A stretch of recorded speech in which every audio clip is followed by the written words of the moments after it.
오늘 주님께서는 포도나무 비유를 들어서 우리에게 말씀하십니다. 예수님 자신을 참 포도나무라고 지금 말씀하고 계시는데요. 오늘 본문의 배경을 먼저 보도록 할게요. 요한복음 13장과 14장을 보면 예수님께서는 제자들과 최후의 만찬을 하십니다. 그리고 그곳에서 제자들의 발을 씻기시고 자신의 사랑을 전하시죠. 그리고 제자들에게도 동일하게 서로 사랑하라고, 서로 발을 씻겨주라고 그렇게 가르쳐 주십니다. 이뿐만이 아니라 내가 떠난 이후에 앞으로도 오실 성령님에 대해서도 그들에게 말씀하시는데요. 나는 비록 가지만 성령님을 우리에게 보내주실 것이라고 말씀하십니다. 그리고 나서 14장 마지막인 31절에서 이렇게 말씀하시는데요. 일어나 이곳을 떠나자. 일어나 이곳을 떠나자. 예수님은 이제 그곳에서 그 자리에서 떠나서 마지막 기도를 하시는 겟세마네 동산으로 이동을 하시게 됩니다. 그 겟세마네 동산으로 이동하시는 중에 하셨던 말씀이 바로 오늘 말씀입니다. 오늘 본문을 한번 보겠는데요. 1절 말씀입니다. 제가 읽겠습니다. 나는 포도나무요 내 아버지는 농부라. 나는 참 포도나무요 내 아버지는 농부라. 예수님께서는 한 가지 비유를 들어서 말씀하시는데 예수님 본인을 포도나무로 그리고 우리들을 가지라고 말씀하시죠. 그런데 1절에서는 예수님을 자신을 참 포도나무라고 지금 소개하고 있어요. 참 포도나무는 무엇일까요? 굳이 이렇게 뒷절에 나오는 또 포도나무와 이렇게 있는데 자신을 참 포도나무라고 이렇게 말하는 이유가 무엇일까요? 헬라어 원어에 보면 참이라는 말은 알레티노스라는 의미를 가진 말인데요. 그 의미는 보통 생각하는 참의 반대가 무엇이죠? 거짓인데 그 거짓의 반대 개념으로서의 참이 아니라 불완전한 것의 반대 의미, 불완전하다의 반대 의미인 완전한, 진정한 그런 의미로서의 지금 참, 이 알레티노스라는 단어를 쓰고 있습니다. 본래 포도나무로 하는 것은 하나님의 백성인 이스라엘 백성들을 지칭하는 표현입니다. 시편 80편 8절 말씀을 우리 한번 다 같이 읽겠습니다. 시작.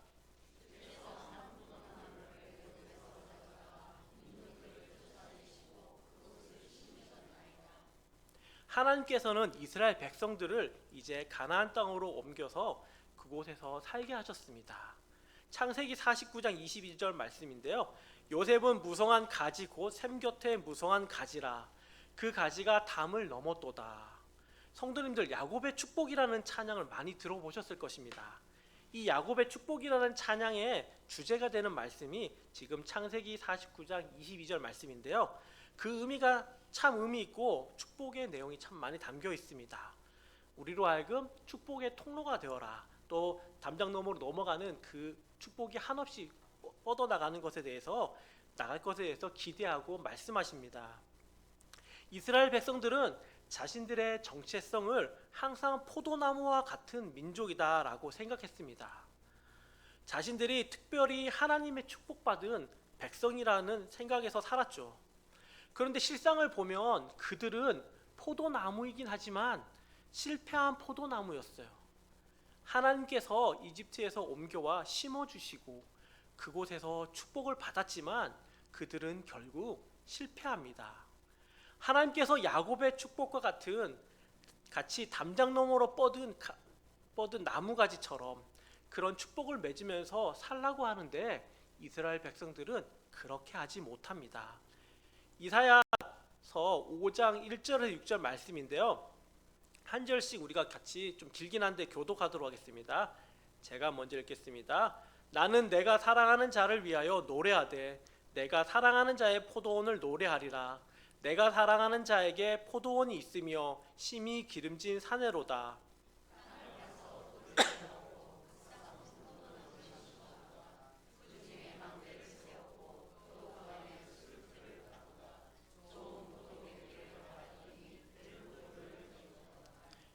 예루살렘 주민과 유다 사람들아, 구하노니 이제 나와 내 포도원 사이에서 사리를 판단하라.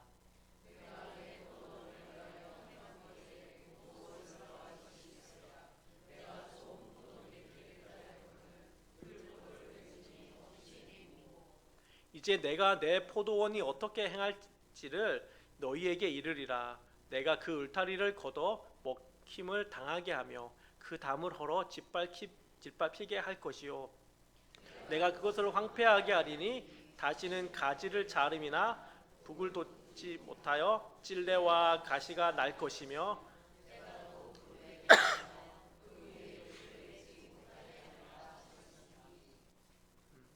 이 말씀이 무슨 내용이죠? 이사야서에 기록된 이 말씀은 결국 올바른 포도나무를 맺지 못했던 포도나무와 같은 이스라엘을 바벨론에게 멸망당하게 한다는 내용입니다. 예루살렘은 파괴되고 성전은 무너지죠. 또한 그들을 다 포로로 끌려가고 그곳은 황무지가 되어버리고 맙니다. 예레미야 2장 21절 말씀인데요. 내가 너를 순전한 참 종자 곧 귀한 포도나무로 심었거늘 내게 대하여 이방 포도나무의 악한 가지가 되면 어찌 됨이냐. 그들이 하나님을 따르고 하나님 안에서 올바른 열매를 맺어야 되는데 그것을 맺지 못했던 것에 대한 징계입니다.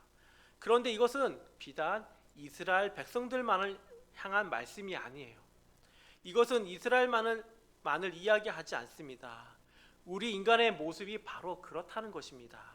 이 죄악된 세상 가운데 있는 모든 인간은 하나님 앞에서 죄악된 길을 선택하였고 어떠한 선한 열매도 맺지 못하는 그러한 실패한 포도나무와 같은 존재라는 것입니다. 이런 인간의 절망적인 상황을 감안하시고 다시 오늘 본문을 보겠습니다. 예수님은 자신을 나는 참 포도나무요다 라고 하십니다. 예수님의 표현은 이전에 이스라엘이 실파하였던 이스라엘이 가지고 있던 잘못된 선민사상, 자부심, 그런 그릇된 상식들로 실패한 이스라엘 백성들을 완전히 새롭게 바꿀 존재라는 것을 지금 이야기해주고 계십니다. 비록 이스라엘은 하나님의 뜻을 거역하고 그리하여 심판으로 망해버렸지만 이처럼 망해버린 이스라엘을 구원하여 다시 살리려는 분이 바로 예수님 자신임을 말씀해주고 계십니다.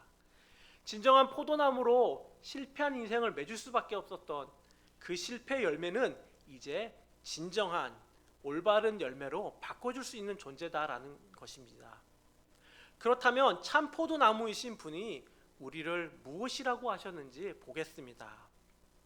예수님께서는 우리를 가리켜서 가지다라고 하십니다. 가지, 나무 가지라고 말씀하시죠. 가지의 목적은 분명합니다. 열매가 맺혀야 되는 것이죠. 그런데 가지 중에는 열매를 맺는 가지도 있고 열매를 맺지 못하는 가지도 있다는 것을 오늘 본문 2절에서 이야기해 주고 있습니다. 2절 말씀입니다. 우리 다 같이 읽도록 할게요. 시작.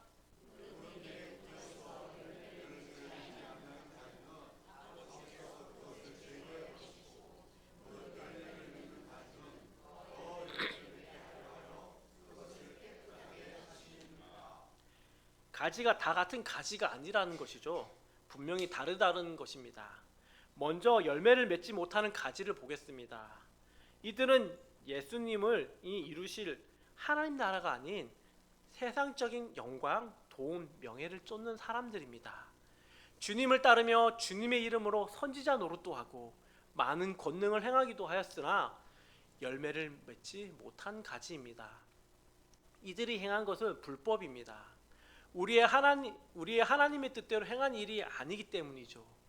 겉으로는 주님의 이름으로 행한 일이지만 실제로는 나의 뜻, 나의 영광을 위한, 나를 위한 그렇게 행한 것이기 때문입니다. 가지가 열매를 맺지 못하면 어떻게 될까요? 어떻게 된다고 오늘 말씀에서 나와 있나요? 아버지께서 그 가지를 잘라버리신다고 하시죠. 아버지에 의해 잘려진 가지는 땅에 떨어집니다. 그 잘려진 가지는 어떻게 될까요? 잘려진 가지의 운명은 6절의 하반절에서 말하는 대로 사람들이 그 마른 가지를 주워다가 불에 던져 태워버린다고 합니다. 땔감으로 사용한다는 것입니다. 그럼 반대로 열매 맺는 가지에 대해서는 어떻게 하시는지 보겠습니다. 열매 맺는 가지는 아버지가 깨끗하게 다듬으십니다. 농부가 포도나무에 열매 맺는 가지를 전정, 즉 가지치기 해주는 것과 같습니다. 그렇다고 무턱대고 많이 자라서 몇 가지만 남긴다는 의미가 아닙니다. 포도나무의 썩은 잎이나 너무 작은 열매를 제거해서 더 많은 열매, 더 큰 열매를 맺게 하신다는 것이죠. 하나님께서 우리를 깨끗하게 하실 때도 하나님은 가지된 우리의 인생, 우리의 삶에서 보기 좋은 것 몇 가지만 남기고 다 잘라버리시며 우리를 괴롭히는 분이 아니십니다. 근데 은근히 하나님의 깨끗하심에 대해서 오해하시는 분들이 많습니다. 하나님께서 억지로 우리의 삶에 들어와셔서 내 인생에 완전히 내 인생을 다 흩어내시고 앙상하고 비참하게 만드시는 분이 하나님이라고 생각하시는데 전혀 그렇지가 않습니다. 하나님의 깨끗하게 하심은 무엇이냐면 우리에게 건강한 열매가 맺힐 수 있도록, 우리가 열매를 잘 맺을 수 있도록 해주시는 것입니다. 건강한 열매가 많이 맺히게 할 수 있도록 하도록 방해되는 것들, 진짜 해충과 같은 죄악들을 솎아내신다는 것입니다. 히브리서 12장 10절의 하반절에는 하나님은 우리의 유익을 위하여 그의 거룩하심에 참여하게 하느니라. 우리의 유익을 위하여 거룩하심에 참여하게 하시기 위함인 것이죠. 가지치기를 하는 하나님의 목적입니다. 우리를 사랑하셔서 우리로 하여금 더 풍성하고 더 많은 열매를 맺게 하시고자 하는 것입니다. 물론 그 과정에는 고통스러울 수도 있어요. 그러나 그 목적을 분명히 이해한다면 우리들에게 그 고통은 불만과 원망, 아픔이 아닌 감사와 소망, 기대가 되는 것입니다. 그렇다면 농부 하나님께서 열매를 맺는 가지를 깨끗하게 하시는 그 방법은 무엇일까요? 3절 말씀입니다. 다 같이 읽겠습니다. 시작. 너희는 내가 일러준 말로 이미 깨끗하여졌으니. 우리가 하나님을 더 알고 관계가 더 깊어지는 방법은 다양합니다. 우리는 어떤 큰 고난을 통해서 깨끗해질 수도 있고, 또 때로는 어떤 큰 은혜를 경험해서 신앙이 깊어진 경우도 있습니다. 하지만 중요한 것은 하나님의 말씀입니다. 하나님의 말씀으로 우리와 하나님과 관계가 더 깊어지는 것이죠. 결국 신앙의 성패는 하나님의 말씀을 통해서 하나님과 실적인 교제를 나누고 그 말씀을 통해서 오늘도 말씀에 순종하면서 하나님 자녀다운 삶을 살아가는 것입니다. 성경을 단지 지식이나 정보의 차원이 아니라 내 삶 속에서 나를 움직이는, 나를 새롭게 하고 나를 성장케 하는 생명의 양식으로 여기고 하나님의 살아있는 음성으로 믿고 늘 가까이 할 때 우리는 날이 갈수록 깨끗해질 것입니다. 신학자 헤르만 바빙크는 하나님의 말씀의 능력에 대해서 이렇게 말합니다. 하나님의 말씀은 복음은 구원에 이르는 능력이 있고 생명이 있고 영존하는 말씀입니다. 또 살아있고 운동력 있는 말씀입니다. 어두운 곳을 비추는 영입니다. 또 마음에 심은 씨입니다. 또한 좌우의 날선 검입니다 라고 말씀을 인용해서 우리에게 정리해서 이야기해 줍니다. 3절에 이미 깨끗해졌다라고 하시는 말씀은 우리의 신분을 이야기합니다. 우리가 이미 하나님의 말씀으로 그것을 믿음으로 구원받은 백성이 된 것이죠.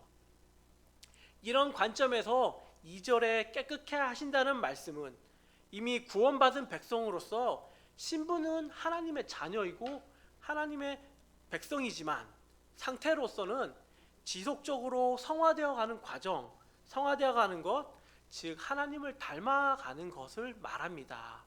하나님의 말씀으로 우리를 깨끗하게 하신다는 것이죠.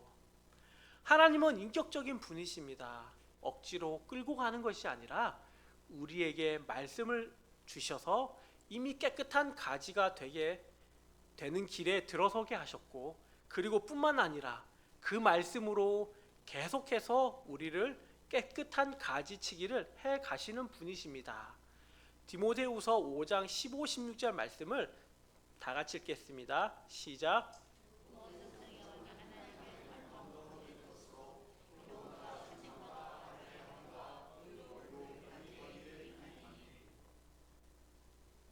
이는 하나님의 사랑으로 온전하게 하며 모든 선한 일을 행할 능력을 갖추게 하려 함이라. 모든 성경의 말씀은 하나님의 감동을 주셔서 기록되었기 때문에 진리를 가르쳐 주며 삶 가운데 무엇이 잘못되었는지를 알게 해줍니다. 또한 그 잘못을 바르게 잡아주고 의롭게 사는 법을 가르쳐 줍니다. 말씀을 통해 우리는 하나님을 바르게 섬길 수 있고 열매 맺는 사람으로 자라나게 됩니다. 이런 말씀을 우리에게 주셨습니다. 말씀으로 우리가 구원을 얻게 됩니다. 또한 말씀이 우리 안에 들어왔을 때 말씀을 통해 우리 안에 예수님에 대해 인식하게 되고 어떤 분인지를 배우고 믿고 더 깊이 있게 알아가게 되는 것이죠. 또한 주님의 말씀은 우리가 하나님을 닮은 삶을 살아가도록 우리를 인도해 주십니다. 계속해서 어떻게 하시냐면 우리에게 삶의 변화를 계속해서 제안하십니다. 우리들이 어떻게 살아야 될 것인가를 말씀에 비추어서 우리에게 말씀하여 주시고 보여주시는 것이죠. 그럴 때 내 안에 고민과 갈등, 부담 등이 막 일어나게 되는데 내가 세웠던 계획과 많이 달라졌거나 내가 가진 것을 내려놓아야 하는 상황이라면 그 고민과 갈등은 더 클 것입니다. 그리고 결국은 우리가 말씀에 순종하도록 힘과 용기를 주면서 인도하시죠. 우리로 하여금 열매 맺는 삶을 살게 하십니다. 열매 맺는 삶이란 먼저는 주님 안에 거하는 자, 주님의 말씀에 순종하는 자입니다.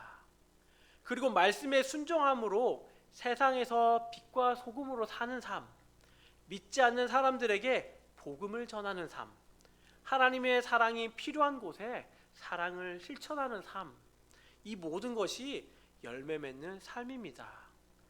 예수님의 인격을 닮아서 그분의 뜻에 따라 순종하며 실천하는 삶이 하나님이 기대하시는 더 많은 열매를 맺게 되는 것이죠.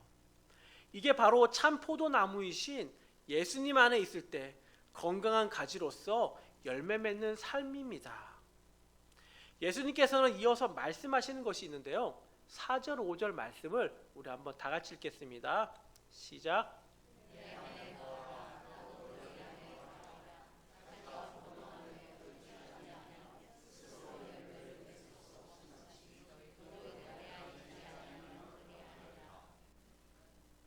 5절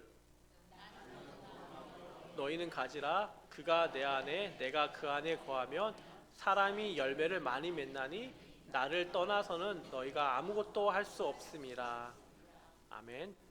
예수님께서는 우리를 깨끗게 하시고 열매 맺는 삶을 살게 하신 것뿐만 아니라 그 안에 우리가 거하고 그분이 우리 안에 거한다는 것을 말씀하고 계십니다. 이 말은 무슨 말이냐면 연합을 의미합니다. 예수님과 우리의 연합이죠. 단순히 그분이 포도나무이고 우리는 가지니까 우리에게 내가 시키는 대로 해라, 내가 주는 대로 먹어 이렇게 말씀하시는 것이 아니라 우리를 그분과 같은 위치로 이렇게 불러주신 것입니다. 하나님은 분명히 우리를 만드신 분이시죠. 또한 우리의 죄를 사하신 분이십니다. 우리의 주인이 되시는 분이시죠. 그런데 그런 분이 우리에게 지금 뭐라고 하셨냐면 너희는 나의 친구라고 말씀합니다. 15장 15, 16절 말씀인데요. 제가 읽겠습니다. 이제부터는 너희를 종이라 하지 아니하리니 종은 주인이 하는 것을 알지 못함이라. 너희를 친구라 하였노니 내가 내 아버지께 들은 것을 다 너희에게 알게 하였음이라. 너희가 나를 택한 것이 아니요 내가 너희를 택하여 세웠나니 이는 너희로 가서 열매를 맺게 하고 또 열매가 항상 있게 하여 내가 내 이름으로 아버지께 무엇을 구하든지 다 받게 하려 함이라. 단순히 우리를 그분의 종이라고 말씀하고 있습니까? 아니죠. 우리가 그분께 붙어서 수동적으로만 살면서 좋은 열매를 기대하면서 사는 것이 아니라 능동적으로 그분의 친구로서 그분과 함께하면서 당당하게 그분의 동역자로서 살 때 우리가 그분 안에 있고 그분이 우리 안에 있을 때 우리는 열매를 맺고 그런 삶을 살 수 있다는 것입니다.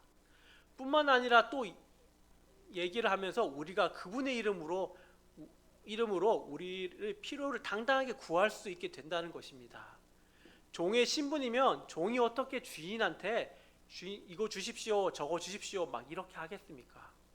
필요에 대해서 요청은 할 수 있겠지만 특히 수직적인 관계에서 내가 이것을 요구하거나 요청할 수는 없을 것입니다. 쉽지 않은 일이죠. 우리가 친구이고 동역자이기에 구할 수 있는 것입니다. 나를 동역자로 불러주셨고 내가 너희 안에 있고 너희가 내 안에 있으면 아버지 앞에 구하라, 내 이름으로 구하라. 그러면 내가 하나님께서 주시도록 한다는 것이죠.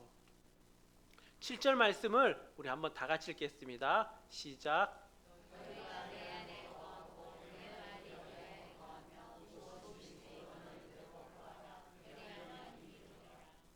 무엇이라고 말씀하시죠? 그분이 우리를 만드신 분이고 그분이 우리를 깨끗하게 하신 분인데 그분의 말씀이 우리를 더 깨끗하게 만들어 가십니다. 그냥 거기서 끝나는 것이 아니라 우리를 온전하게 친구로 불러주셔서 우리로 하여금 주님 안에 거하고 주님이 우리 안에 거하시면서 우리로 하여금 하나님께 구할 수 있도록 놀라운 복을 주셨다는 것입니다. 이런 적극적인 삶의 축복을 우리에게 허락하셨다는 것이 얼마나 놀라운 일이 아닐 수 없습니다. 너희들 나한테서 떨어지면 죽어 이렇게 대하시는 것이 아니라 너희는 내 친구니까 나와 함께 하자, 나와 함께 교제하자, 나와 함께 연합하자라고 하십니다. 근데 이게 나에게 붙어 있어서 그분과 함께 갈 때 능동적인 인생을 주님과 살아갈 때 내가 도와주겠다고 지금 하나님께서는 말씀하고 계십니다. 내 이름으로 아버지께 구하면 아버지께서 너에게 주실 것이야.